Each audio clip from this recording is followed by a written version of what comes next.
Pesona si gadis desa, episode 183 dengan judul Hukuman Manis.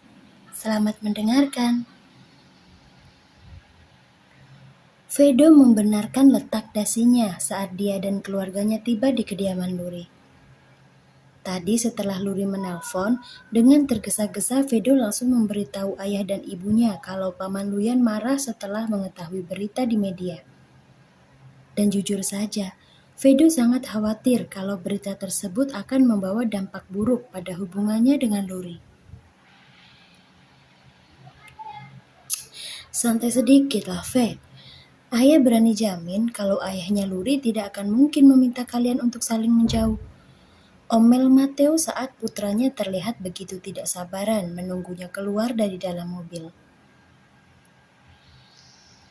Ayah, saat Luri menelpon dia bilang kalau Paman Luyan benar-benar sangat marah setelah mengetahui berita itu. Baru semalam Paman Luyang bilang padaku kalau dia sangat mengkhawatirkan perasaan Luri jika orang-orang sampai mencari tahu latar belakang keluarganya. Dan sekarang berita itu sudah menyebar kemana-mana. Jadi wajar saja kan kalau sekarang aku merasa sangat resah. Aku takut Paman Luyan akan kembali membatasi kedekatanku dengan Luri seperti waktu itu. Ayah paham tidak sih? Protes Vedo kesal melihat sikap ayahnya yang terkesan acuh. Abigail segera melirik tajam ke arah suaminya saat ingin membalas perkataan Vedo. Dia kemudian mengusap bahu putranya yang memang sedang dilanda gelisah sejak tadi. Abigail maklum, dia sangat bisa mengerti alasan putranya menjadi gelisah seperti ini. Yakin dan percayalah kalau semuanya pasti akan baik-baik saja. Mungkin ayahnya Luri hanya merasa kaget saat tahu kalau foto kalian bermunculan di berbagai media. Sebagai seseorang yang sadar akan perbedaan status di antara kau dan Luri, sangat wajar kalau beliau marah lalu memintamu untuk datang. Jangan khawatir, ada ibu bersamamu, oke?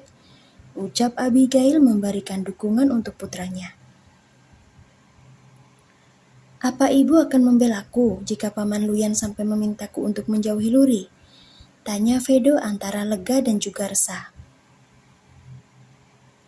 Ibu bahkan bersumpah akan membawakan Luri sebagai calon pengantin wanitamu di pelaminan nanti, jawab Abigail tanpa ragu. Sudah, sekarang lebih baik kita semua masuk ke dalam saja. Luri dan keluarganya pasti sudah menunggu kedatangan kita. Ayo. Dengan wajah lesu, Vedo mengangguk mengiyakan ajakan sang ibu. Dia sama sekali tak menggubris bisik-bisik antara ayah dan adiknya yang tengah sibuk menggunjing tentang dirinya. Vedo terlalu khawatir. Dia sedang tidak mau mengurusi kenakalan dari dua orang yang berjalan di belakangnya. Nania yang saat itu mengintai dari balik jendela langsung memberi tanda pada kakaknya kalau Vedo dan keluarganya sudah datang. Meski tidak tahu apa yang sebenarnya sedang terjadi, tapi Nania tetap saja berlagak seolah dia tahu segalanya. Padahal tadi kakaknya sempat melarang, tapi Nania tak peduli. Kapan lagi dia bisa bertemu muka dengan saudaranya Vedo yang sangat cantik itu? Siapa tahu dengan begini dia bisa ketularan cantiknya Kayo. Kau pergi sambutlah mereka, Luri. Setelah itu ajak mereka untuk masuk ke dalam. Tidak sopan kalau hanya membiarkan para pelayan yang menyambut. Ucap Luyan sedikit gugup saat rumahnya didatangi oleh keluarga kaya itu. Baik ayah, sahut Luri patuh. Segera Luri melarang pelayan yang hendak membukakan pintu ketika bel rumah berbunyi. Sebelum itu Luri menarik nafasnya dalam-dalam. Tersenyum semanis mungkin lalu membuka pintu untuk tamu agung yang sudah dinanti-nantikan kedatangannya sejak tadi. Halo Bibi Abigail, Paman Matteo, Kayo, sapa Luri ramah.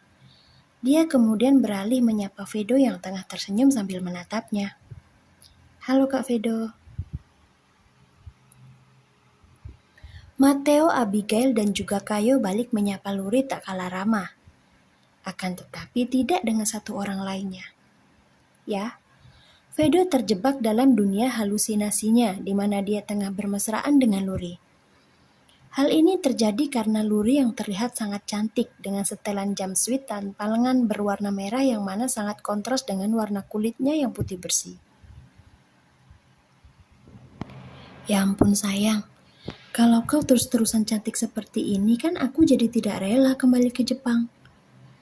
Rasanya aku hanya ingin terus berada di dekatmu saja. Sungguh, batin Vedo dengan pemikirannya yang mulai melanglang buana. Luri, abaikan saja laki-laki satu itu. Lebih baik sekarang kau bawa kami pergi menemui ayahmu. Itu jauh lebih berfaedah ketimbang kau menyapa orang yang sedang asik dengan dunia fantasinya. Sahut Mateo menyindir secara terang-terangan saat putranya hanya diam tak membalas sapaan tuan rumah. Oh, kalau begitu mari silahkan masuk Paman, Bibi, Kayo. Kebetulan ayah dan ibu sudah menunggu kalian sejak tadi. Sahut Luri sambil tersenyum malu. Dia tentu paham kalau kata-kata yang diucapkan oleh ayahnya Vedo memiliki maksud tersendiri. Sebelum masuk, Kayo lebih dulu menyenggol lengan kakaknya. Dia lalu membisikkan kata yang membuat sang kakak langsung menelan ludah. Fokuslah dulu bagaimana cara kau memenangkan hatinya Paman Luyan, Kak. Baru setelahnya kau boleh melamunkan apapun tentang Luri di dalam pikiranmu. Begitu mendengar bisikan Kayo, Vedo langsung menatap Luri yang tengah berdiri di sisi pintu. Dia mencoba mencari tahu dari matanya apakah benar Paman Luyan sedang dalam kondisi hati yang tidak baik atau tidak. Luri yang sadar akan arti tatapan Vedo hanya dia membiarkan. Hal ini dikarenakan Luri yang sudah mendapat pesan dari ayahnya agar tidak memberitahu apapun kepada Vedo. Anggaplah kalau ini adalah semacam hukuman manis untuk hubungan mereka berdua. Begitu kata sang ayah.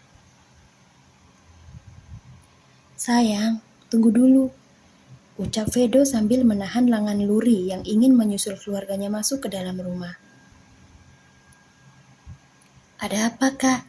Tanya Luri pura-pura tidak tahu apa yang sebenarnya diinginkan oleh Vedo. Kedua alis Vedo saling bertaut melihat ketenangan di wajah gadisnya. Dia heran sekaligus bingung. Bukankah kemarahan Paman Luyan sangat amat mengancam hubungan mereka? Tapi kenapa Luri terlihat seolah semuanya baik-baik saja? Aneh. Kak Vedo, ada apa? Kenapa kau menahanku untuk menyusul yang lainnya ke dalam?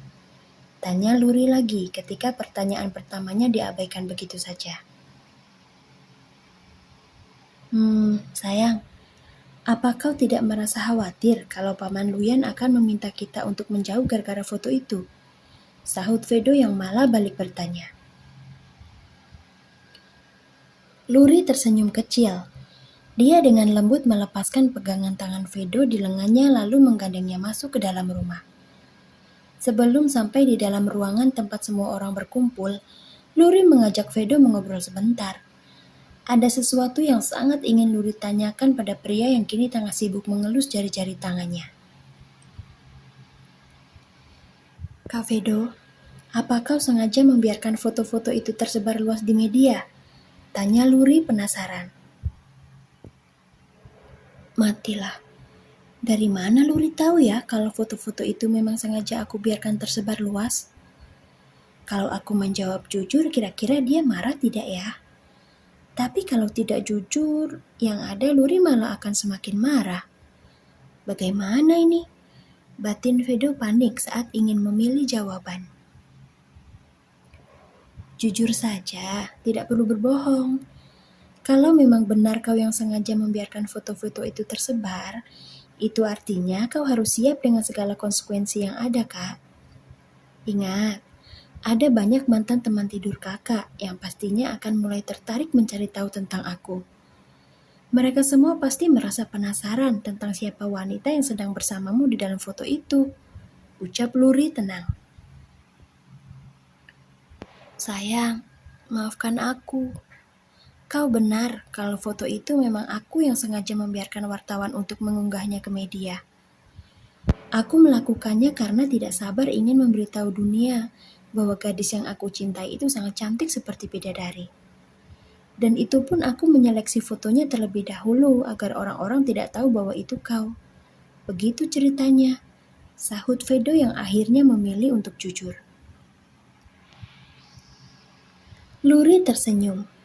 Dia sudah menduga kalau Vedo pasti tidak akan membiarkannya menjadi bahan olok-olokan semua orang. Tak mau membuat yang lainnya lama menunggu, Luri mengajak Vedo untuk segera bergabung dengan anggota keluarga yang lain. Dia mengangguk samar ketika menyadari kalau sang ayah tengah melirik ke arahnya.